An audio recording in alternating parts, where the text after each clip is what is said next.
wabarakatuh. Waalaikumsalam warahmatullahi wabarakatuh. Apa kabarnya hari ini? Baik. Semangat? Semangat. Alhamdulillah. Siapa yang tidak masuk hari ini? Kelas 3. Kenapa tidak masuk? Sakit. Sakit. Oke, baiklah. Untuk materi hari ini kita akan belajar tentang ciri-ciri makhluk hidup. Minggu kemarin kita sudah belajar tentang paragraf. Hari ini kita akan belajar tentang ciri-ciri makhluk hidup. Ciri-ciri makhluk hidup itu ialah banyak lah ya. Ada banyak makhluk hidup di sekitar kita. Makhluk hidup adalah makhluk, bisa lihat di buku kalian masing-masing. Gue bacakan kembali. Ada banyak makhluk hidup di sekitar kita. Makhluk hidup adalah manusia, hewan, dan tumbuhan. Makhluk hidup merupakan ciptaan Tuhan Yang Maha Esa. Semua makhluk hidup merupakan kekayaan yang harus disyukuri. Setiap makhluk hidup memiliki ciri-ciri tertentu. Sebagai besar makhluk hidup merupakan ciri yang sama, yaitu 1 bergerak, 2 bernafas, 3 berkembang biak, 4 tumbuh, 5 makan, dan peka terhadap rangsangan. Baiklah, untuk contohnya ialah apa? Putri malu. Putri malu apabila disentuh dia akan menutupkan daunnya. Itu menandakan bahwa dia hidup dengan cara menutupkannya ya, peka terhadap rangsangan. Jadi kalau dia disentuh dia akan menutup, itu cirinya dia peka terhadap rangsangan. Jadi contohnya apalagi, misalkan pada kecambah. Kecambah itu kan dari biji tumbuh menjadi cambah. Ya, apa cirinya di situ? Kalau hidup itu ialah tumbuh dan berkembang. Kalau berkembang dia pasti akan makan. Itulah ciri-ciri makhluk hidup. Contohnya kalian dari bayi, sekarang anak-anak, nanti dewasa itu mengalami pertumbuhan. Selama kalian mengalami masa pertumbuhan akan apa? Bergerak, bernafas, makan, dan peka terhadap rangsangan dan berkembang biak.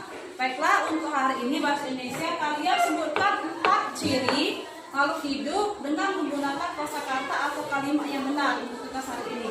Silakan kalian kerjakan. Untuk di kelas 3 hari ini kita belajar tentang IPA. IPA tentang bunyi. Bisa dilihat di buku kalian. Segala macam bentuk bunyi berasal dari benda yang bergetar. Getaran dari suatu benda akan mengakibatkan udara di sekitarnya bergetar. Getaran tersebut menimbulkan gelombang bunyi udara. Benda-benda yang bergetar dan menghasilkan bunyi disebut sumber bunyi. Bunyi yang dapat merambat melalui benda padat, cair, dan gas. Akan tetapi bunyi tidak dapat merambat pada ruangan hampa. Jadi apabila ruangan hampa, bunyi tidak ada bunyi. Tapi bunyi bisa merambat karena adanya udara. Contohnya seperti ini. Kita berada di ruangan terbuka. Jadi apabila ini apa namanya? Apa? Ya. Apabila dipukul, dia akan mengeluarkan bunyi. Karena apa mengeluarkan bunyi? Karena ada getaran. Jadi dia bergetar karena adanya rambatan udara. Apabila berada di ruangan tertutup atau tidak udara, dia tidak akan menghasilkan bunyi. Karena bunyi merambat melalui udara. Apalagi contohnya ini dengan cara dipukul. Apalagi contohnya misalnya dengan cara dipetik, apa namanya? Gitar. Apabila dipetik akan mengeluarkan bunyi. Kalau dengan cara dipencet itu apa namanya? Menggunakan piano. Kalau dengan cara digesek apa namanya? Biola. Jadi bunyi-bunyi itu apabila dipukul, digesek, dipetik akan mengeluarkan bunyi. Jadi kesimpulan hari ini apa anak? Bunyi dapat dipantulkan melalui gelombang udara. Paham anak? Paham. Kalau sudah bisa, silakan buat 5 contoh alat musik beserta cara berbunyinya. Misalkan gendang dengan cara dipukul. Jadi kalian buat 5 dengan menggunakan bahasa yang benar ya. Buat 5 beserta contohnya. Kalau sudah selesai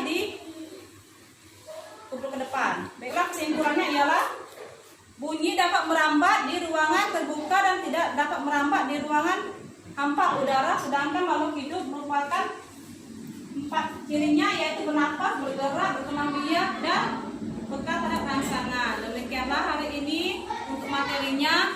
Assalamualaikum warahmatullahi wabarakatuh. Waalaikumsalam.